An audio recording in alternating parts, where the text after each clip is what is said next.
Friend, আজকে আমি মাংস করছি কিন্তু অন্য রকম। প্রথমেই আমি আলুটাকে ভেজে নিলাম, তারপরে পেঁয়াজটাকে দিলাম, তার উপরে আমি মাংসটা এখন দিচ্ছি। তারপর হলুদ লবণ দিয়ে এখন মাংসটাকে আমি ভালো করে ভাজবো।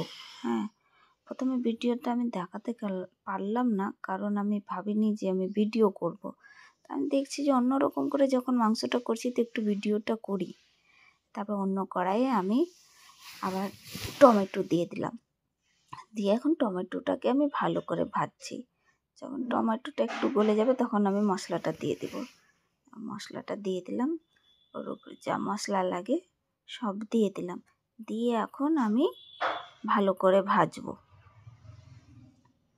মশলাটাকে ভালো করে ভাজবো, যখন একদম লাল লাল ভাজাবে তার দিকে অন্যদিকে আমি মাংসটা নেড়ে নিই। দেখো এখনও ভালো করে মাংসটা ভাজা হয়নি। দেখো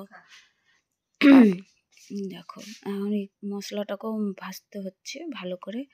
মশলা আর মাংস এতটা ভালো করে ভাজতে হবে যাতে ওর তেল বেরিয়ে যায় মাংস আর মশলার। দেখো আমি এখনও মশলা দেয়নি,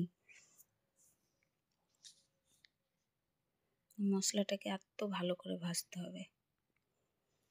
দেখো এখনও মাংসতে আমি মশলা দেইনি, তাও দেখো মাংসতে লাগছে মশলা দেওয়ার মতো। এদিকে আমি মশলাটা ভালো করে ভাজছি। দেখো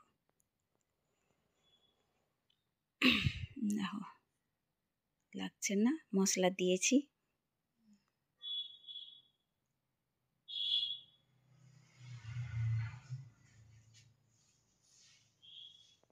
এখন মশলাটা দিয়ে দিই,